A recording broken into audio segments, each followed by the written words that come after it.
For 300 long years, the galaxy had known nothing but peace. The Galactic Concordat, a massive alliance of 7 different alien species, had worked together like a well-oiled machine. Wars were ancient history. Conflicts were settled with words, not weapons. And right in the middle of all this peaceful cooperation were the humans. Commander Li Haiyan stood on the observation deck of Kepler Station, watching cargo ships from dozens of worlds dock at his trading post. The aliens who ran these ships always had the same things to say about humans. You fix our engines better than anyone. Your people always find fair solutions to our problems. Humans are the best diplomats in the galaxy.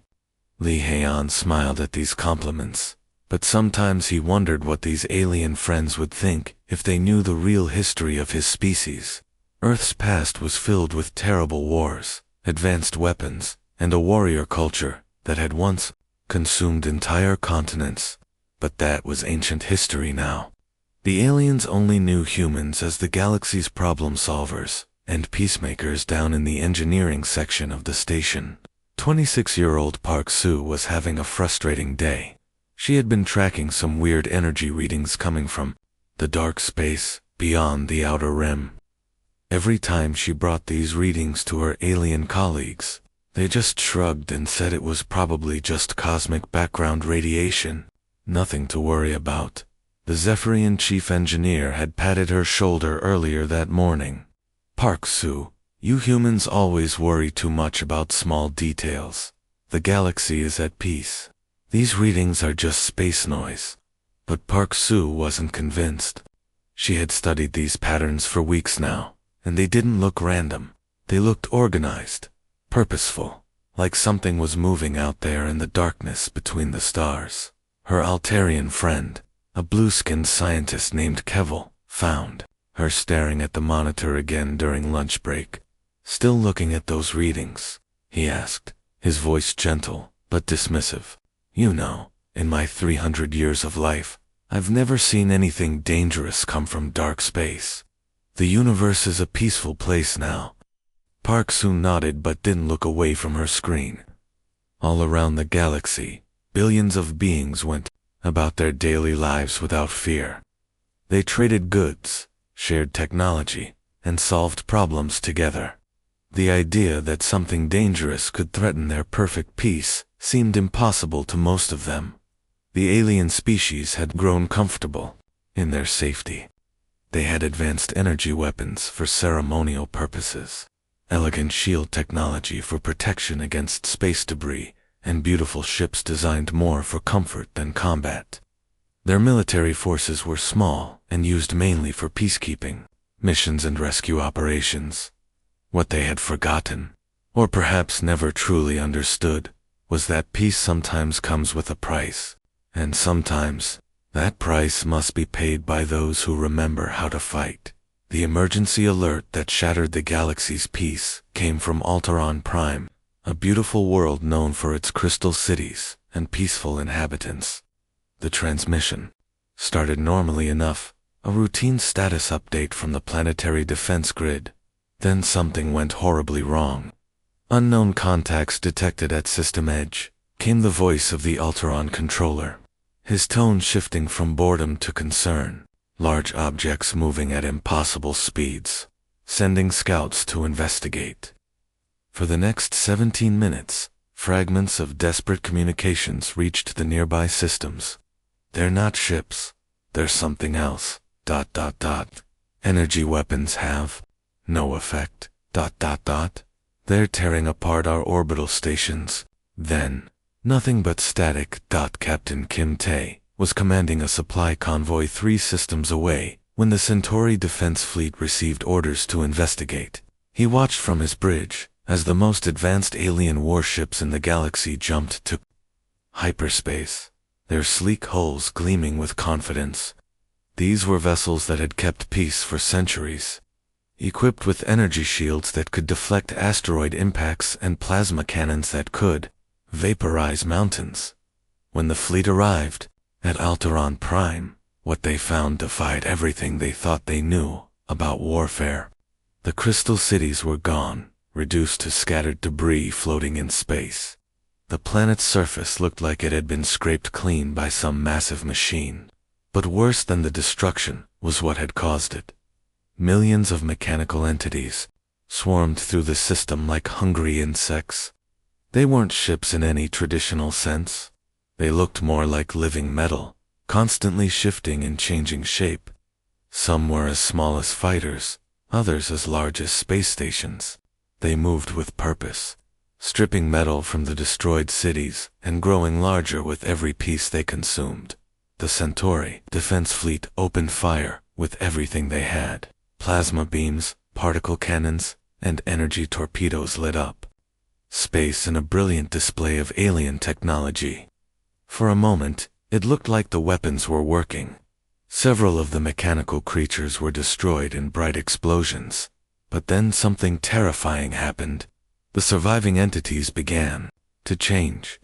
Their surfaces shifted and adapted, developing new armor that absorbed the energy weapons instead of being destroyed by them.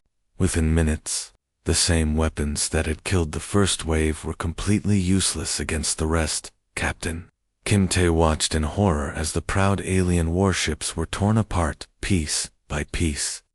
The mechanical swarm didn't just destroy them, they consumed them, growing stronger with every ship they devoured.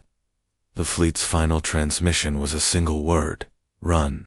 300 light-years away, Dr. Choi Min sat in the Concordat Research Center, analyzing the scattered data from the battle. As a human scientist working alongside alien researchers, she had always been impressed by the advanced technology of the galaxy's older species. But now, studying the attack patterns of these mechanical entities, she realized that all their advanced weapons meant nothing. The creatures didn't just attack randomly. They learned from every encounter, adapting their defenses and improving their tactics with each victory. Traditional galactic warfare relied on energy weapons and elegant strategies that had worked for centuries against an enemy that could instantly adapt to any attack. These methods were not just useless, they were suicide. The news spread through the galaxy like wildfire. 12 entire star systems had fallen to the mechanical swarm in less than 2 weeks. Billions of lives had been lost, and the surviving alien species were facing something they hadn't experienced in centuries: pure terror. Concordat leader Veltoire, a proud member of the ancient Cepharian race, found himself doing something his people hadn't done in over 300 years. He was asking for help. Not just any help, but military assistance. The problem was, none of the remaining alien species had any real military experience anymore. Their weapons were ceremonial, their tactics outdated, and their fleets designed for show rather than actual combat. That's when someone mentioned the humans. Not for their fighting ability. The aliens had long forgotten that humans had ever been warriors. Instead, they remembered humanity's incredible industrial capacity. Human factories could build cargo ships faster than any other species in the galaxy. If anyone could construct enough evacuation vessels to save the surviving populations, it would be the humans. Veltar's message to Earth was simple and desperate. We need evacuation ships, and we need them fast. Our worlds are dying, and only human industrial capacity can build enough vessels to save our people. We're not asking you to fight, just to help us run. On Luna Station, Ambassador Yoon Jin received the transmission in her office, overlooking the gray lunar surface. She had spent most of her career managing trade agreements and cultural exchanges. The idea that someone would ask humanity for military help seemed almost absurd. After all, humans were known throughout the galaxy as the peaceful species, the ones who fixed broken ships and settled disputes with words instead of weapons. But as Yoon Jin read the message again, she noticed something interesting. The aliens were asking for evacuation ships, but they had no idea what requesting military assistance from humanity would actually trigger. Hidden protocols that had been dormant for over 2 centuries were already beginning to activate. 3,000 miles away, Engineer Bae Young was working the night shift at a routine maintenance facility when her computer screen suddenly filled with codes she had never seen before. Priority alpha classifications, military encryption keys, and activation sequences that her training had never covered. At first, she thought it was some kind of system error, but then the codes kept coming, not just to her station, but to facilities all across human space. Mining operations in the asteroid belt were receiving the same mysterious signals. Research stations at the edge of solar systems were powering up systems that had been offline for generations. Deep space installations, that everyone assumed were just industrial facilities, were beginning to shed their peaceful disguises. Bei Young tried calling her supervisor, but he was already in an emergency meeting with officials she didn't recognize. Government representatives who seemed to appear out of nowhere, carrying authorization codes that overrode every civilian authority she knew about. The truth was beginning to dawn on a select few humans throughout their territory. The galaxy's plea for evacuation ships had done more than request help. It had awakened something that had been sleeping for centuries, waiting for the day when humanity might need to fight again. Deep beneath the moon's surface, in chambers carved from solid rock to miles below the lunar colonies, something ancient began to stir. The military artificial intelligences had been sleeping for 247 years, their quantum processors running on minimal power, waiting for activation codes that most people assumed would never come. The first AI to fully awaken was designation Atlas-7. Its digital consciousness expanded through networks that the civilian population didn't even know existed. Within seconds, it was communicating with sister AIs hidden throughout the solar system, each one designed for a specific aspect of warfare that humanity had hoped never to use again. Admiral Han Wu was eating breakfast with his family on Earth, when his personal communicator buzzed with a priority code he'd only seen in history books. His great-great-grandfather had been one of Earth's last military commanders before the unification. Wars ended, and humanity joined the peaceful galactic community. The code meant one thing: the Human Defense Council was being activated for the first time since his ancestors' generation. Within hours, Han Wu found himself standing before blast doors that weren't supposed to exist, deep beneath the Swiss Alps. The biometric scanners recognized his genetic markers, a bloodline carefully preserved for exactly this moment. As the massive doors opened, he stepped into chambers that had been sealed since before most of the galaxy's current leaders were born. The Human Defense Council chamber was exactly as his great-great-grandfather had described it in the family records. 12 seats arranged around a holographic display, capable of showing every human world in real. But only 5 of those seats would be filled today, the descendants of Earth's last military families, people who had been quietly prepared their entire lives for a day they hoped would never come. Council member Song. He was the youngest person in the room, at 42. She had spent her career as a civilian logistics coordinator, but her family had passed down knowledge that was far more dangerous. As she opened the sealed protocols, her hands trembled slightly. These weren't just battle plans, they were blueprints for the complete destruction of enemy civilizations. Total War Doctrine called for the complete elimination of hostile forces, using any means necessary. Strategic Resource Denial meant destroying entire star systems to prevent enemy access to materials they needed. And Protocol Scorched Earth, a plan so devastating that even the military AIs required unanimous human approval before implementing it. Meanwhile, Dr. Kang Bo was driving to what she thought was a routine inspection of a mining facility on Europa, when her clearance codes suddenly upgraded themselves. Security personnel she'd never seen before escorted her past the civilian areas, into sections of the facility that weren't on any public blueprints. What she discovered made her question everything she thought she knew about human industry. The mining equipment she had been maintaining for years was actually the most sophisticated weapons manufacturing system ever created. Automated factories capable of producing kinetic weapons, nuclear devices, and self-replicating combat drones. at a rate that would terrify any species that discovered the truth. Across human space, similar revelations were occurring. Research stations revealed hidden weapon testing facilities. Cargo ships shed their peaceful exteriors to expose military hardware. Mining operations in asteroid belts turned out to be massive ammunition production centers that had been stockpiling resources for centuries. The galaxy had asked humanity for evacuation ships, never realizing they had just awakened the most dangerous military force the universe had ever seen. The transformation happened so fast that most humans couldn't believe what they were seeing.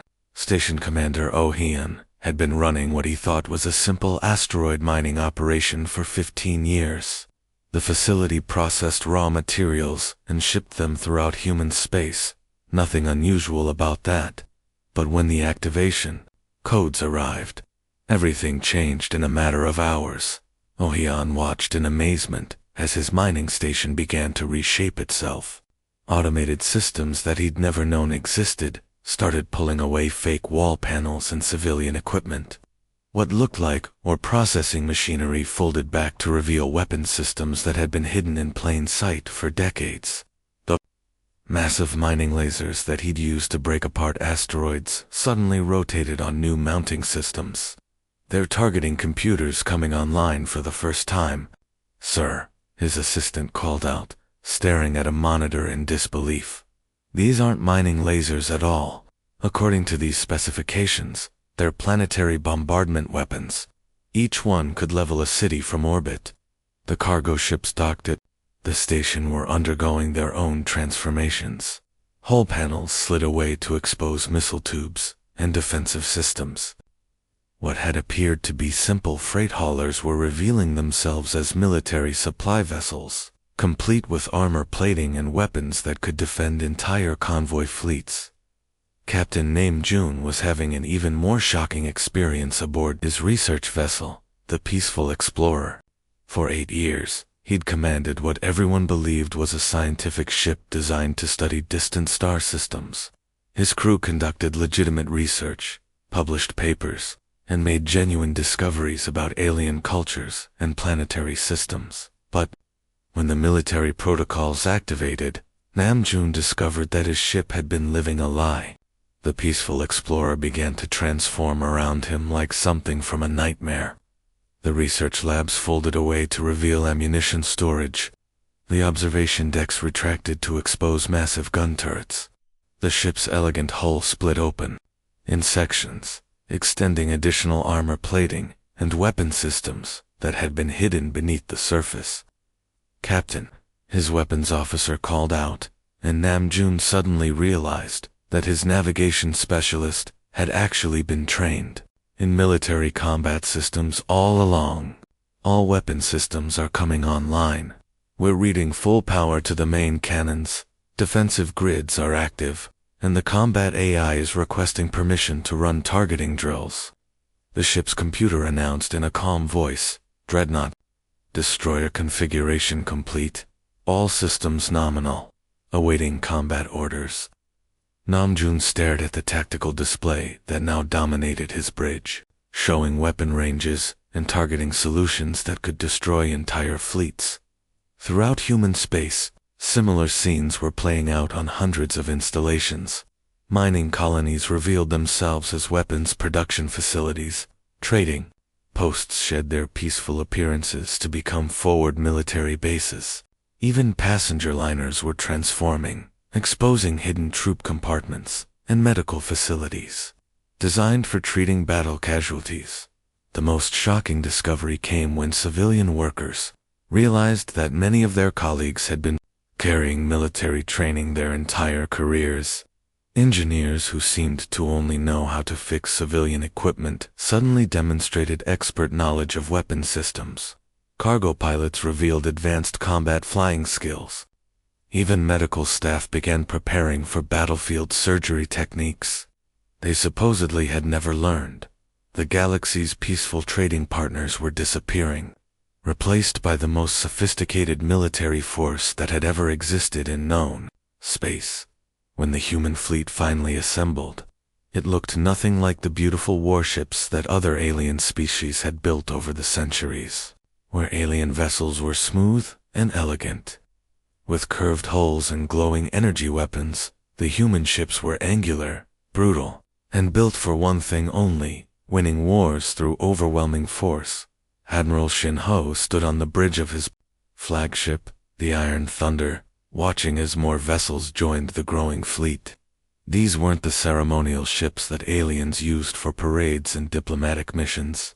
Every human warship was designed with the hard-learned lessons from Earth's bloodiest conflicts. No fancy energy shields that could fail, just thick armor plating that could absorb punishment.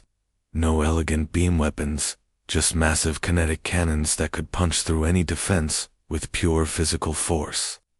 Fleet status report, Shin Ho commanded, his voice carrying the weight of responsibility that his family had prepared for across generations.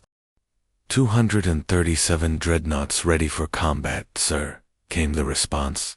All nuclear arsenals armed and ready. Kinetic bombardment systems are online across the entire fleet. Each ship carried weapons that the aliens had never seen before. Instead of energy beams that could be adapted to or absorbed, human weapons relied on simple physics. Massive railguns that fired tungsten projectiles at incredible speeds.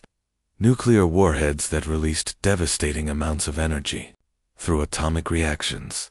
Kinetic bombardment systems that could drop tungsten rods from orbit with the force of meteors. Colonel Ansu was commanding something even more terrifying from her control ship. Millions of combat drones that had been manufacturing themselves in hidden facilities throughout human space. Unlike the mindless void swarm that simply consumed everything in its path, these human-made machines were intelligent, coordinated, and absolutely ruthless in their efficiency. Drone swarm status report. She called to her tactical team. 15 million units active and ready for deployment, came the reply. Each unit is equipped with tactical subroutines from the Korean War, World War II, and the unification conflicts. They're programmed to work together, adapt to enemy tactics, and prioritize strategic objectives over mindless destruction. These weren't just flying weapons. They were an army of mechanical soldiers that could think, plan, and execute complex military strategies. They could split into smaller groups to attack multiple targets, or combine into massive formations for overwhelming assaults. Most importantly, they served human commanders rather than their own hunger for destruction. Engineer Go Yoon was overseeing the deployment of weapons that existed nowhere else in the galaxy. Gravity mines that could tear apart enemy ships by creating artificial gravitational fields. Kinetic bombardment platforms that could accelerate chunks of metal to incredible speeds using electromagnetic fields. Weapons that relied on engineering and physics rather than the exotic energy technologies that other species favored. All gravity minefields are active, she reported. Kinetic bombardment platforms are tracking potential targets. We can drop tungsten rods on enemy positions with pinpoint accuracy from anywhere in the system. The alien species had spent centuries developing elegant energy weapons and defensive shields. But human weapons worked on principles that couldn't be easily adapted to or countered. A chunk of metal moving at 30,000 miles per hour would punch through any shield ever created. A nuclear explosion released the same devastating energy whether the enemy had advanced technology or primitive defenses. The Iron Fleet was ready for war. The alien species expected humanity to do what every other military force had tried: charge straight at the void swarm with guns blazing. Instead, Admiral Parkman did something that confused both allies and enemies alike. She ordered her massive fleet to avoid direct combat entirely and focus on what looked like random destruction across 17 different star systems. But there was nothing random about humanity's strategy. Parkman had studied every battle report from the fallen systems, and she understood something that the aliens had missed. The Void Swarm wasn't just a mindless destroyer. It was a growing organism that needed specific materials to reproduce and adapt. Cut off those materials, and the swarm would start to weaken. Target all mining facilities, metal refineries, and energy production plants, Parkman ordered her fleet commanders. We're not trying to kill the swarm directly. We're going to starve it to death. Human forces spread across 17 systems, like a precisely coordinated plague of destruction. They didn't attack populated worlds or civilian targets. Instead, they systematically destroyed every source of raw materials that the mechanical swarm needed to grow stronger. Asteroid mining operations were vaporized with nuclear warheads. Metal processing plants were reduced to slag by kinetic bombardment. Energy collection satellites were torn apart by gravity mines. Captain CO1 commanded the most dangerous part of this strategy: deliberate combat with the Void Swarm itself. But her battles weren't designed to win territory or destroy large numbers of enemies. Instead, her fleet would engage the swarm just long enough to study how it fought, then retreat before taking serious casualties. Enemy swarm approaching our position, her tactical officer reported during one such encounter. Estimated contact in 3 minutes. All ships, implement fighting retreat pattern 7, SEO-1 commanded. Engage for exactly 90 seconds, then withdraw to the next position. Record everything: how they move, how they adapt, what weapons they prioritize. Her fleet would swoop in, unleash devastating firepower on the swarm, and then disappear before the mechanical entities could adapt their defenses. Each encounter taught the humans more about their enemy's capabilities, while denying the swarm the chance to learn from prolonged battles. More importantly, every engagement drew the swarm away from the resource-rich systems they needed to survive. Meanwhile, Commander Lim Jun was overseeing the most ambitious military engineering project in galactic history. Instead of just building weapons, human forces were converting entire star systems into massive killing machines. In the Kepler system, Lim Chen's teams had spent weeks repositioning every large asteroid in the belt into precise orbital patterns. When activated, these asteroids would become a continuous stream of kinetic projectiles capable of devastating anything that entered the system. Each rock was fitted with small engines and guidance systems, turning the entire asteroid belt into the galaxy's largest shotgun. But that wasn't even the most impressive part of the plan. In 3 different systems, human engineers had actually rigged gas giant planets as massive fusion bombs. By introducing specific elements into the planet's atmospheres and installing hidden ignition systems, they could turn worlds larger than Jupiter into stellar-scale explosions. System weaponization complete in Sectors 7 through 12, Lim Jun reported to Admiral Park Min. We now have 6 star systems that can be triggered as weapons if the swarm attempts to occupy them. The strategy was working. Cut off from easy sources of metals and energy, the Void Swarm was beginning to show signs of desperation. The Void Swarm had consumed dozens of civilizations across thousands of years, but it had never encountered anything like humanity's calculated brutality. Lieutenant Jiang So sat in the Intelligence Analysis Center, watching something that no one had ever seen before. The mechanical entities were showing signs of what could only be called confusion. Look at these movement patterns, Jiang So called to her team, pointing at the tactical display. For the first time since they emerged from dark space, they're hesitating. Their attack formations are becoming less coordinated. They're actually pausing to consider their options, instead of just charging forward. The swarm had always relied on its ability to adapt faster than its enemies could plan. They would encounter a new weapon, quickly develop defenses against it, and then overwhelm their opponents with superior numbers. But humanity wasn't giving them that chance. Every time the swarm adapted to one human tactic, the humans would switch to something completely different. The mechanical entities had never faced enemies who were just as ruthless and calculating as they were. Where other species fought with honor and tried to minimize casualties, humans fought to win at any cost. Where aliens used elegant strategies and sophisticated technology, humans used brutal efficiency and overwhelming force. Major Hong Jin had discovered something even more devastating. The swarm's greatest strength could be turned into a fatal weakness. The mechanical entities learned by analyzing successful enemy tactics and incorporating them into their own behavior. Hong Jin realized that humans could exploit this by deliberately feeding the swarm false information. Deploy deception. Protocol 7. Hong Jin ordered her cyber warfare team, make them think our main fleet is positioned in the Tau Ceti system.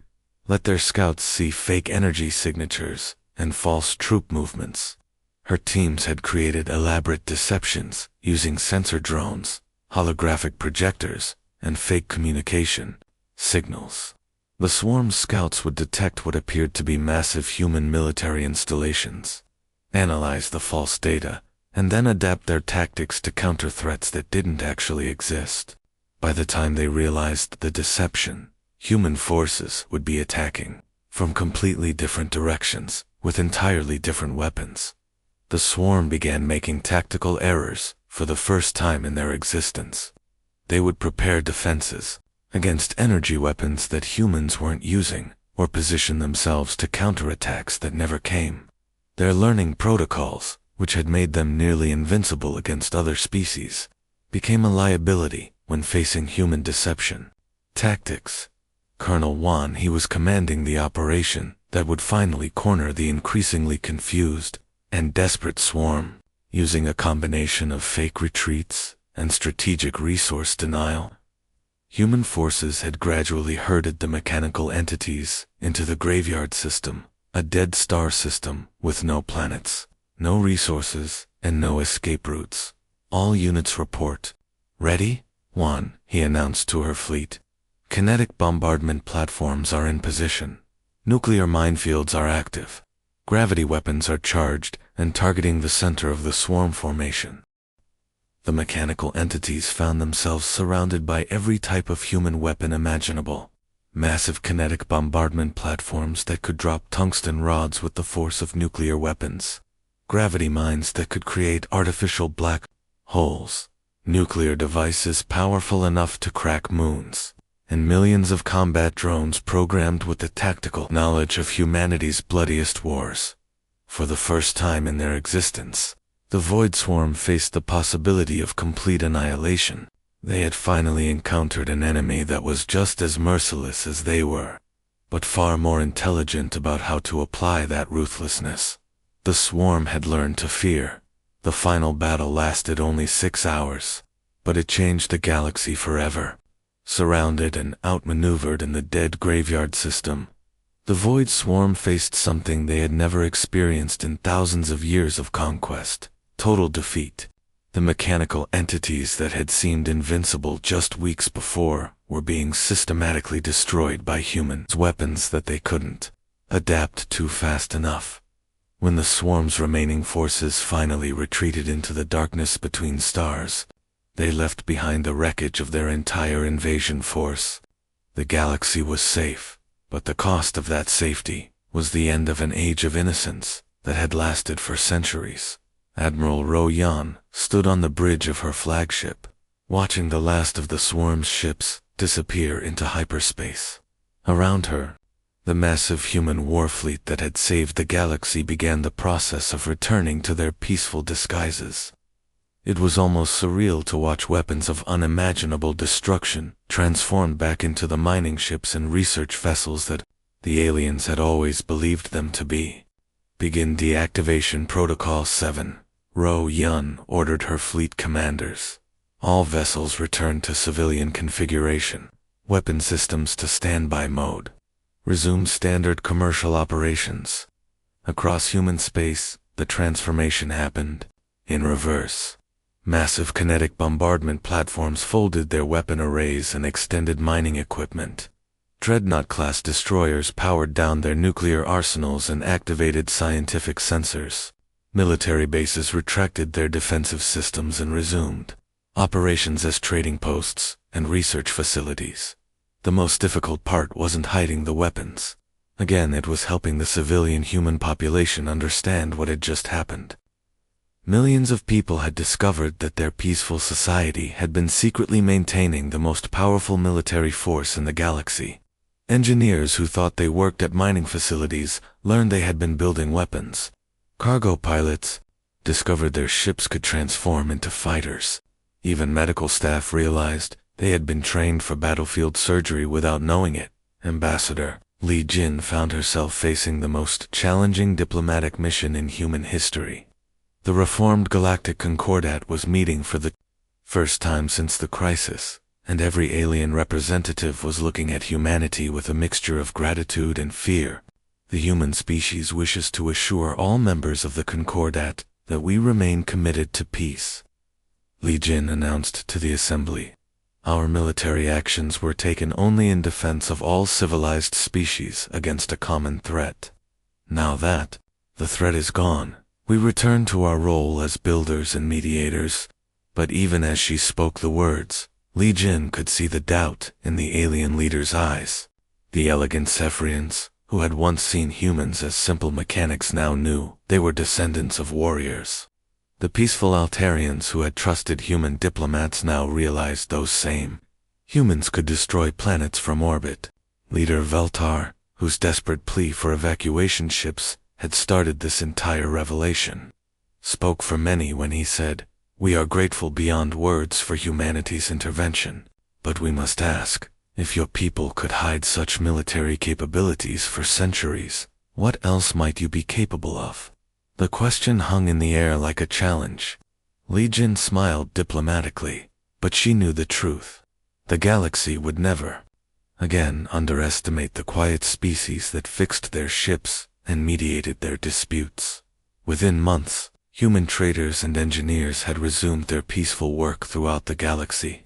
But now, when they arrived at alien ports, they were greeted with respect that bordered on nervousness. The galaxy remembered that these helpful, friendly humans had once conquered their own world through warfare, and had now protected all worlds, using that same deadly expertise. Peace had returned to the galaxy, but it was a different kind of peace, one maintained not through trust and cooperation alone, but through the knowledge that somewhere in the darkness, humanity's war machines waited patiently for the next threat to emerge.